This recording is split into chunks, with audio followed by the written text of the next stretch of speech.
우리는 믿음이라는 말을 너무나도 많이 들었기에 쉬운 말로 들릴지 모르지만 믿음은 아주 광대한 범위를 가지고 있습니다. 믿음장인 히브리서 11장을 보면 많은 믿음의 거장들이 나오고 있습니다. 성경은 이렇게 많은 믿음의 선배들을 등장시켜서 우리에게 믿음에 대해서 여러 가지로 설명하고 있습니다.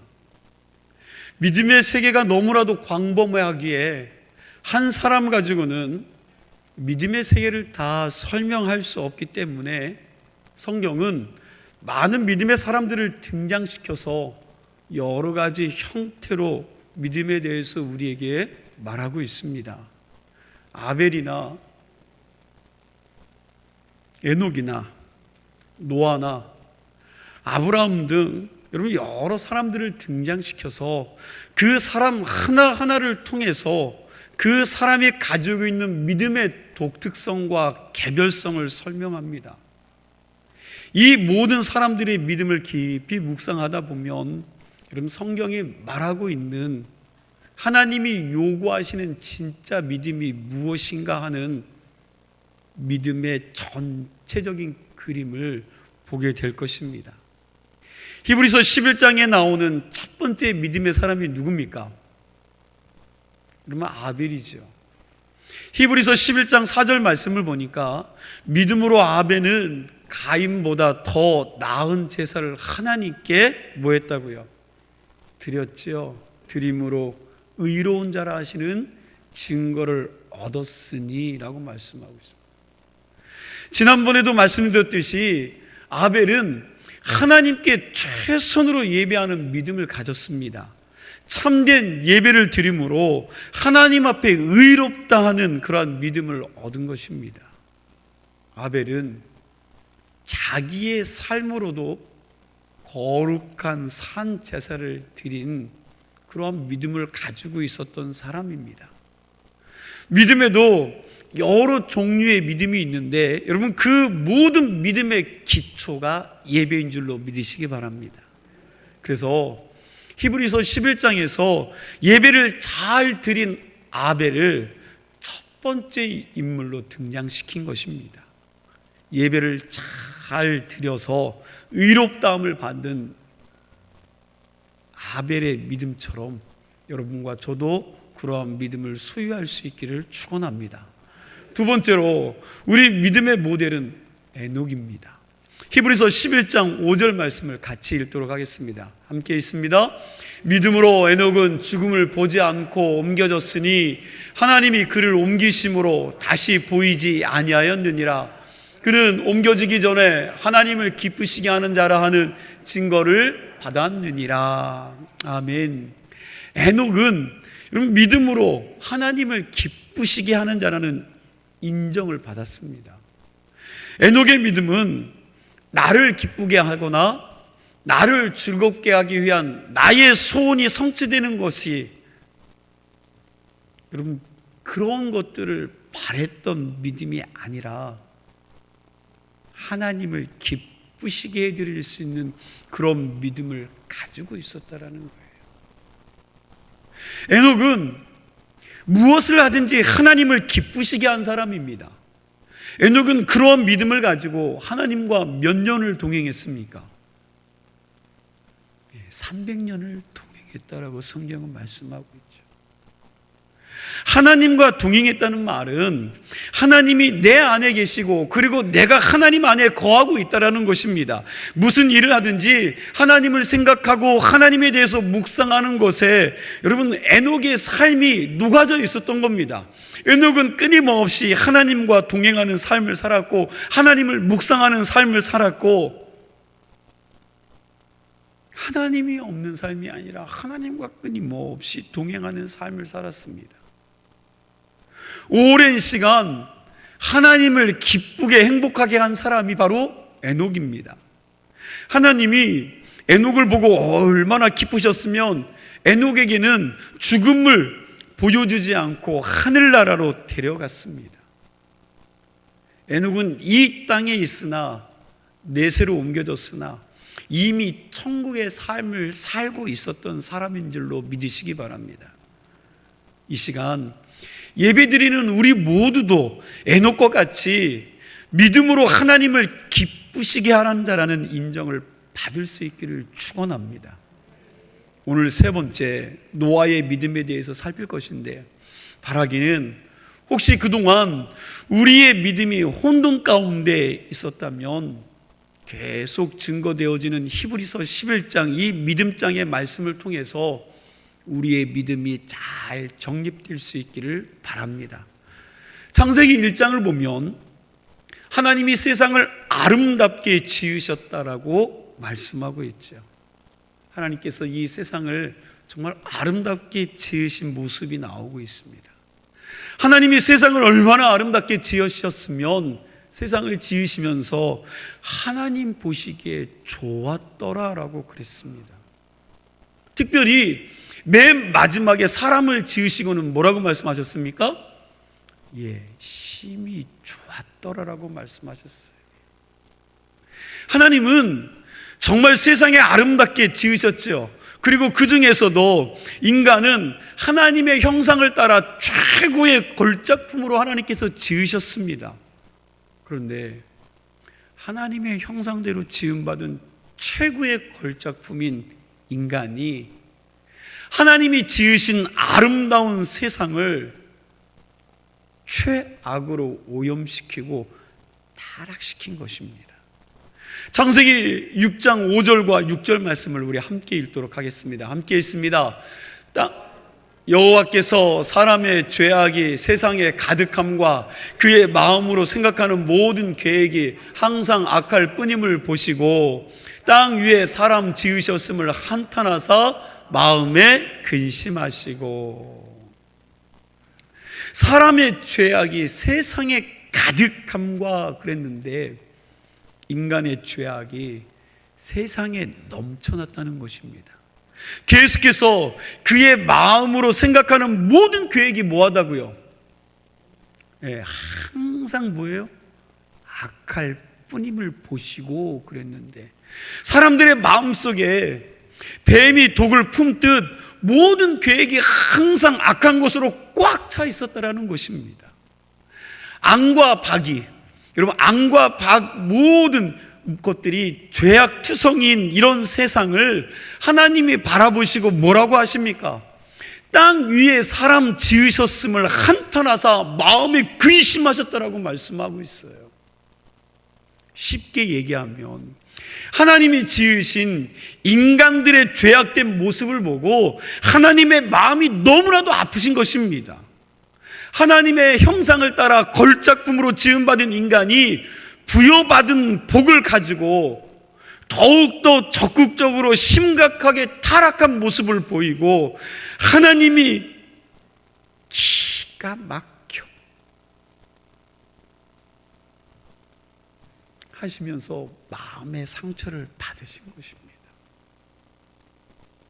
복되게 살라고 지으셨는데 가장 존귀하게 하나님의 형상을 따라 주의 일들을 이루라고 지으셨는데 그런 복을 부여받은 자들이 더욱더 적극적으로 그걸 가지고 타락하는 일에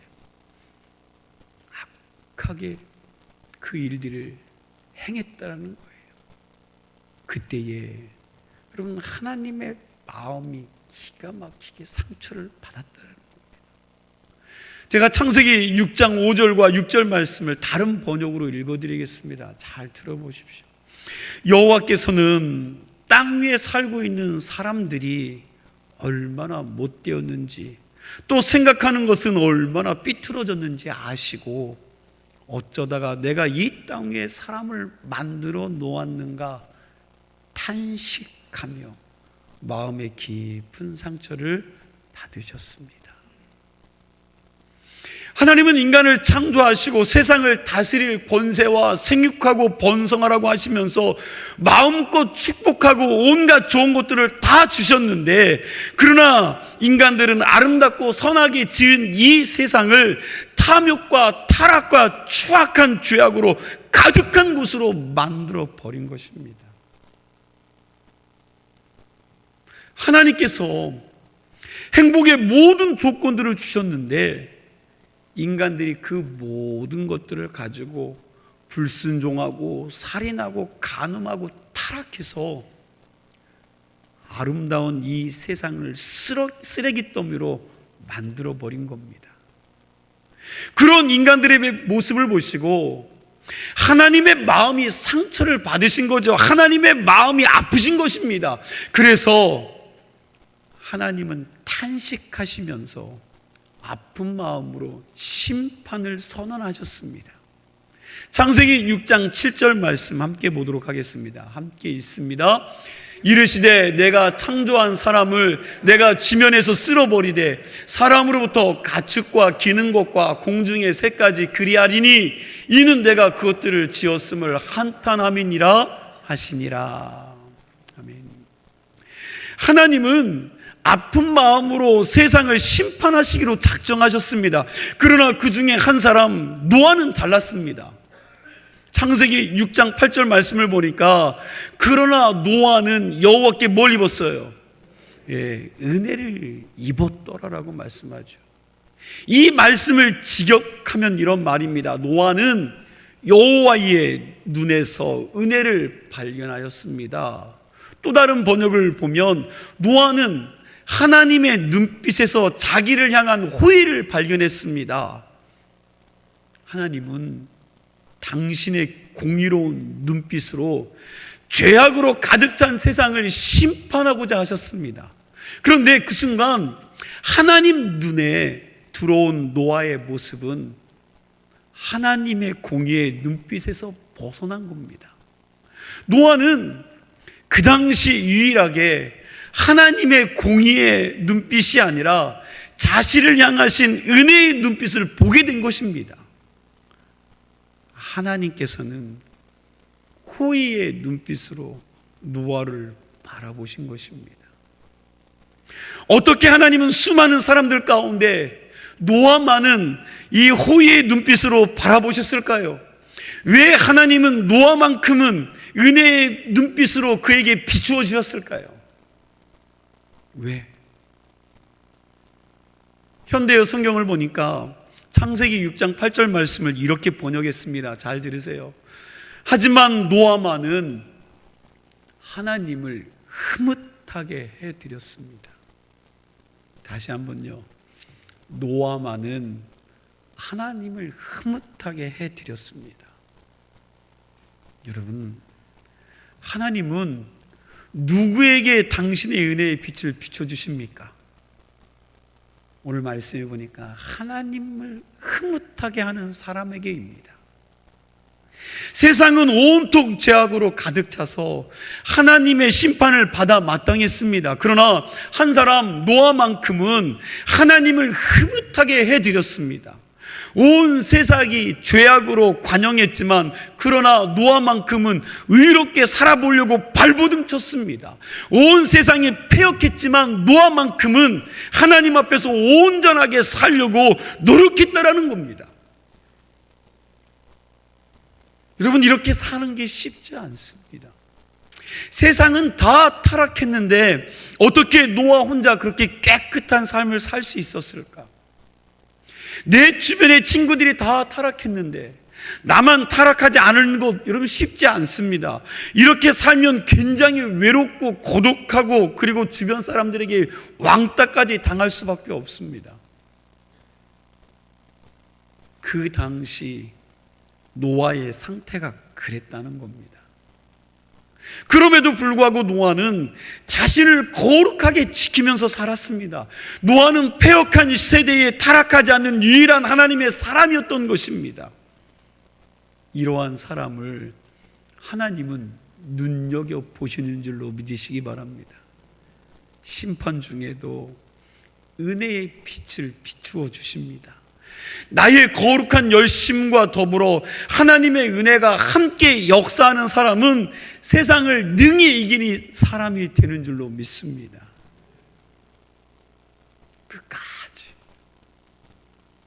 끝까지 세상과 타협하지 않고 그리고 세상 사람들처럼 타락하지 않는 비결이 있습니다. 그게 뭡니까? 여러분, 끝까지가 중요하죠. 끝까지.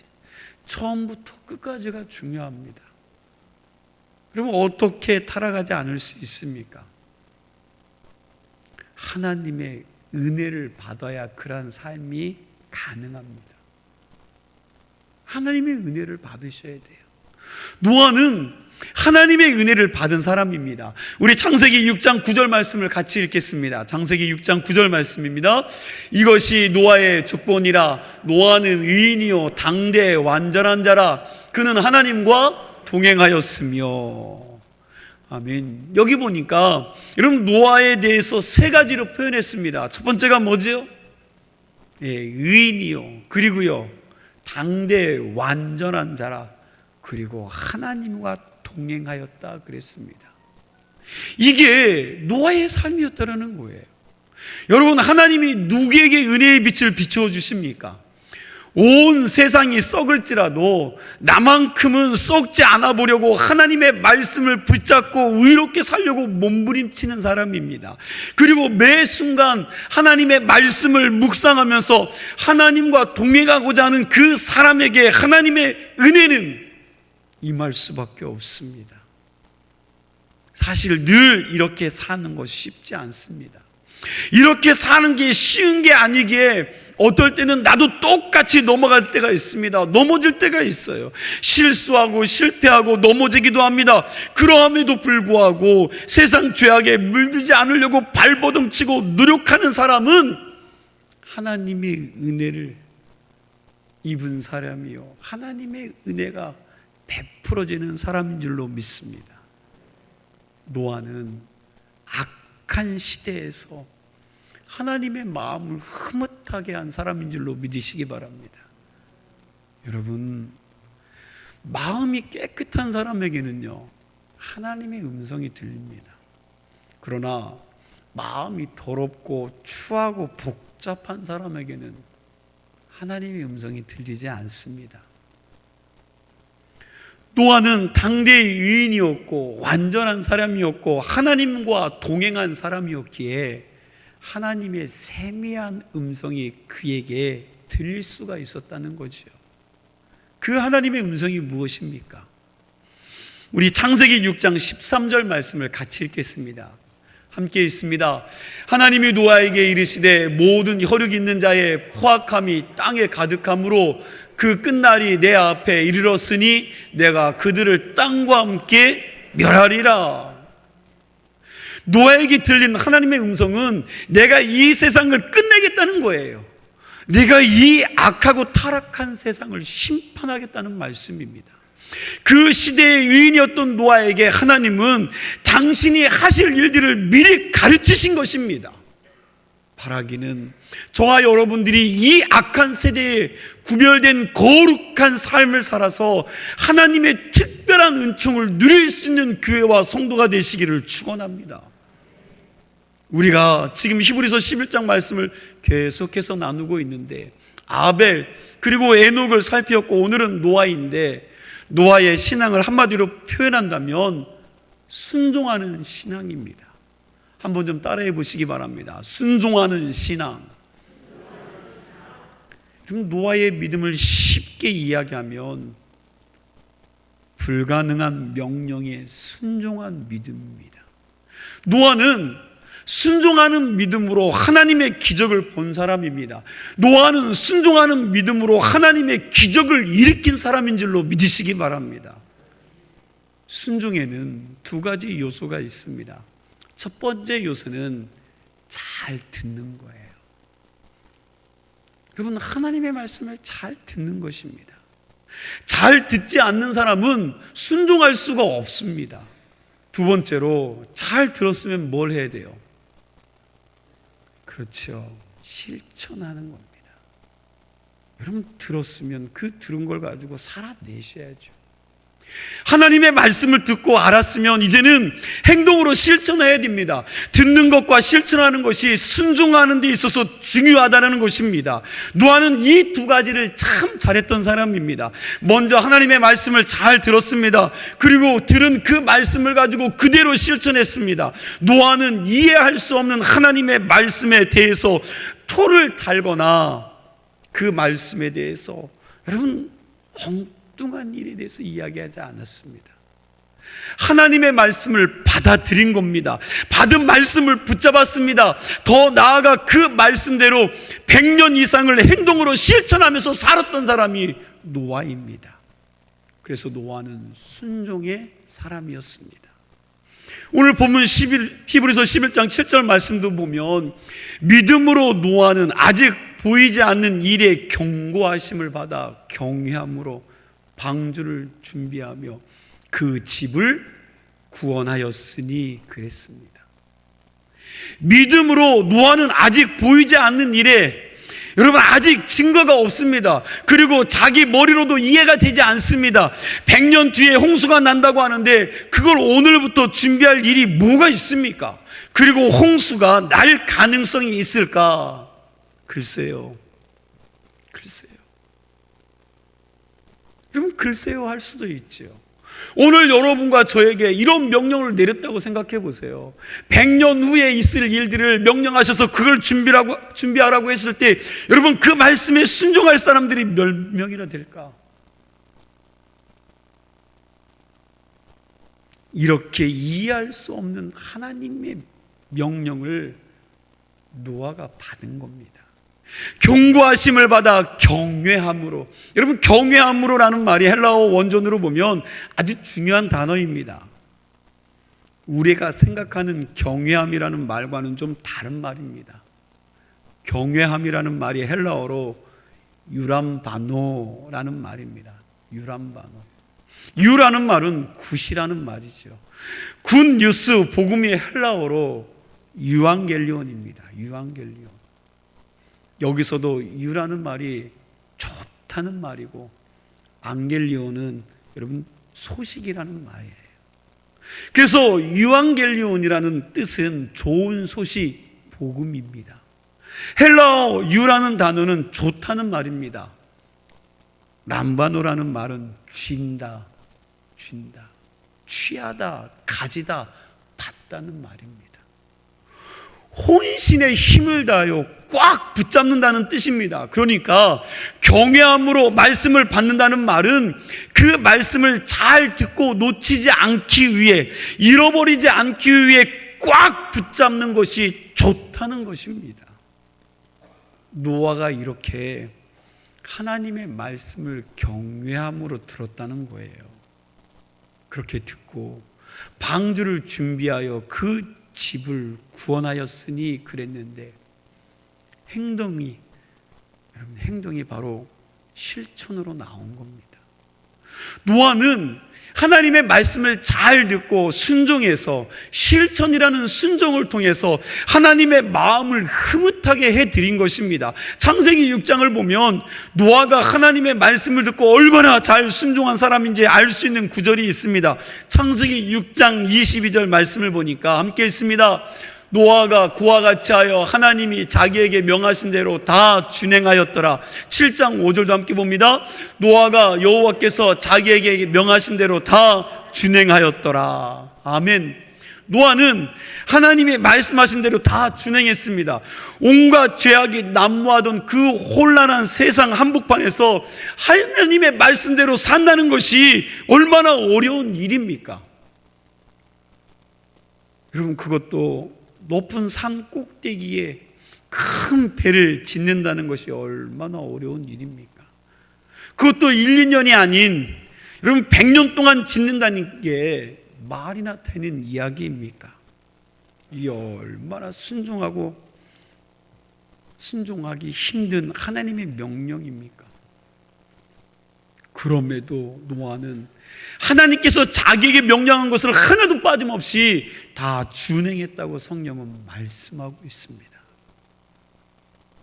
하나님의 은혜를 받는 비결이 바로 여기에 있습니다. 하나님은 순종하는 자에게 은혜의 빛을 비춰 주신다는 겁니다. 여러분 한번 생각해 보세요. 어느 부모가 순종하지 않는 자식을 기뻐하겠습니까? 부모 말에 잘 순종하는 자식을 어느 부모가 미워하겠습니까? 부모는 잘 순종하는 자식에게 자기의 좋은 것을 주고 싶은 겁니다. 하나님도 그러실 것입니다.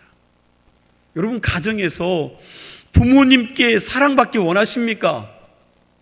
순종하세요. 이 세상 사는 동안 하나님께 복을 받고 은혜를 받고 살기를 원하십니까? 그렇다면 그 말씀에 순종하시기를 부탁드립니다. 옛날에 한 수도사가 올리브나무 묘목을 심었습니다. 그리고 하나님께 기도를 드렸어요. 주님, 연약한 뿌리가 잘 자랄 수 있도록 단비를 내려주세요. 얼마 지나지 않아서 이 사람이 또 기도를 합니다. 이번에는 햇빛을 비추어 달라고 기도를 했습니다. 얼마 지나지 않아 이번에는 뿌리가 튼튼하게 내릴 수 있도록 서리를 내려달라고 기도했습니다. 그런데 이 작은 올리브 나무가 서리를 맞고 그만 얼어 죽었습니다. 상심한 수도사가 옆방 수도사를 찾아갔습니다. 그런데 옆방에 있던 수도사가 키우는 올리브 나무는 아주 튼튼하게 잘 자라고 있습니다. 그래서 비결이 뭐냐라고 물었더니 옆방 수도사가 나는 나무를 키울 때 그 나무를 만든 하나님께서 나보다 그 나무를 더 잘 알고 계시기에 이렇게 기도하네. 주님, 이 나무에게 필요한 것을 하나님께서 때를 따라 공급해 주시기를 바랍니다. 바람이든 햇빛이든 비든 태풍이든 주님 뜻대로 보내주세요. 그렇게 기도했더니 이렇게 잘 자랐다네. 그러다는 겁니다. 여러분, 첫 번째 수도사의 실수가 뭡니까? 뭘까요? 자신이 다 계획한 겁니다. 비 주세요, 햇빛 주세요, 서리 주세요 하고 자기가 계획을 다 짜놓고 전지전능하신 하나님은 자기의 심부름꾼으로 여긴 거죠. 자기의 계획 속에 하나님을 이용하려고 했던 것입니다. 주님 뜻대로가 아니라 누구 뜻대로요? 내 뜻대로입니다. 오늘날 많은 사람들이 하나님의 전지전능하심을 믿는다 그러면서도 하나님을 자기 생각 속에 집어넣고 자기 계획 속에 하나님을 집어넣고 하나님을 자기 계획과 자기 뜻대로 움직이게 하려고 합니다. 주님, 아무리 생각해 보아도 산 꼭대기에다 배를 짓는 것은 말이 안 되는 것 같습니다. 하늘에서 비를 내리신다고 하시는데 하늘에 구멍을 내서 비를 내린다고 해도 온 세상이 물이 가득 찬다는 게 말이 되지 않지 않습니까? 우리 가족만이 아니라 그 많은 동물들을 집어넣을 배를 어떻게 만들 수 있겠습니까? 혹시 하나님 잘못 말씀하신 건 아니신지요? 좀 가능한 일을 저에게 말씀하셨으면 합니다. 여러분, 하나님이 우리에게 명령하시는 것이 때때로 이해가 되지 않는 것들이 있습니다. 그러나 하나님은 우리에게 불가능한 일을 명령하는 분이 아니라고 생각을 합니다. 하나님은 아브라함에게 이렇게 말씀하셨지요. 너는 본토 친척 내 아버지 집을 떠나 내가 내게 지시할 땅으로 가라. 내가 보여줄 땅으로 가라. 아직 보여주지 않은 땅을 향해서 떠나라고 하셨습니다. 그때 아브라함의 나이가요 75세였는데 그 나이에 고향 친척 아버지 집을 떠난다는 것이 쉬운 일이 아닙니다. 모험을 좋아하는 청년이 아닌 여러분 75세의 노인이 이제는 자기의 삶을 안주하고 누려도 현찮은데 하나님의 명령을 듣고 갈 바를 알지 못하고 고향 땅을 나온다는 것이 쉬운 일입니까? 쉬운 일이 아니죠. 그런데 아브라함은 그 하나님의 신실함을 믿음으로 순종했습니다. 그래서 아브라함은 믿음의 조상이라는 칭호를 받았습니다. 순종하지 않는 사울을 향해서 사무엘이 말했죠.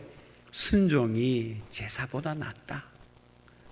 앤드류 머레이라는 사람은 자기가 쓴 책 순종이라는 책에서 이렇게 말했습니다. 우리는 예수님을 믿는 것과 동시에 순종의 학교에 입학하는 것입니다. 여러분 다시 잘 들어보세요. 우리는 예수님을 믿는 것과 동시에 순종의 학교에 입학하는 것이다.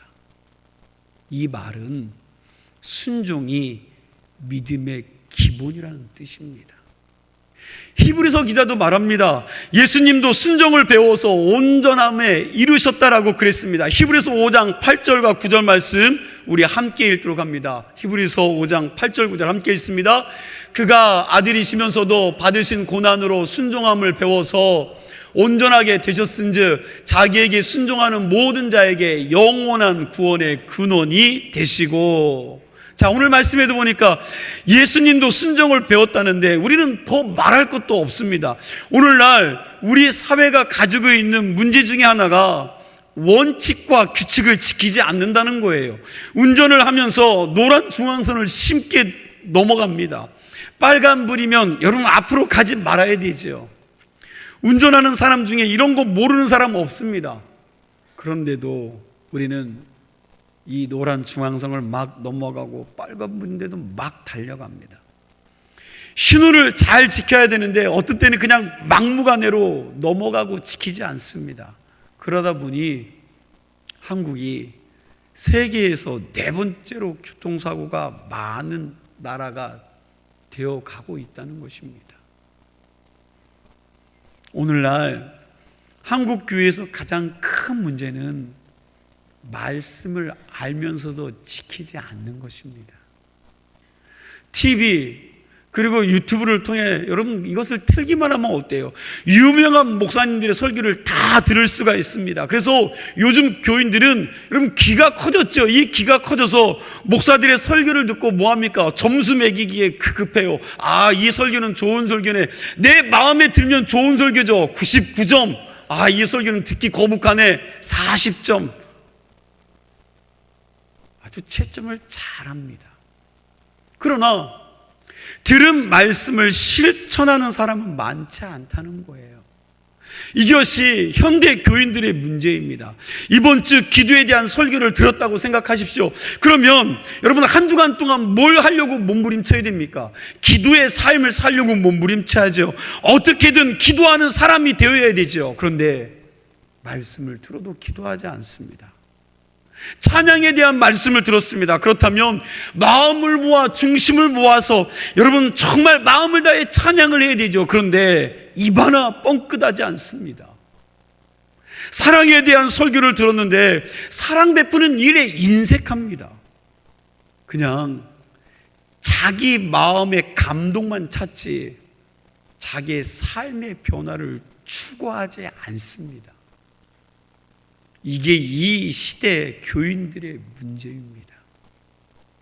어떻게 보면 똑똑한 사람이 없어서 문제가 아니라 똑똑한 사람이 너무 많아서 탈인 것 같습니다.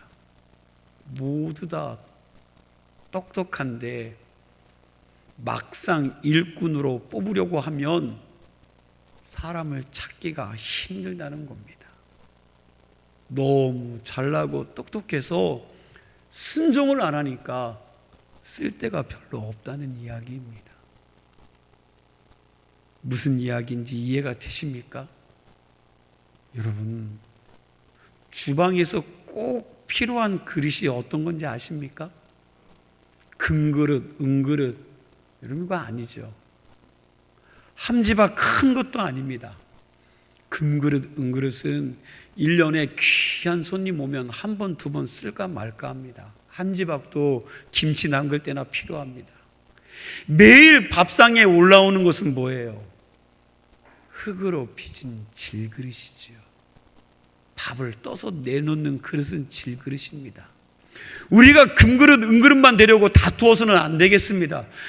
크고 귀한 사람만 되려고 아껴도 너무 아낍니다. 몸을 아끼고 내 것을 너무너무 아껴요. 그런 것에 욕심 부리지 마세요. 하나님이 세워주시면 그냥 되는 겁니다. 중요한 것은 내가 하나님 손에 딱 맞는 거죠. 하나님 손에 딱 맞아서 하나님 쓰시기에 편한 그릇이 될 때 하나님은 우리를 영광스럽게 써주시리라 믿습니다. 우리가 똑똑하고 잘난 사람이 되어 이것저것 따지고 분석하는 것이 아니라 하나님 쓰기 편한 순종의 사람들이 되기를 축원합니다. 계산 빠르고 분석 잘하는 사람이 필요한 것이 아닙니다. 하나님의 말씀에 순종하는 사람들이 되시기를 간절히 축원합니다.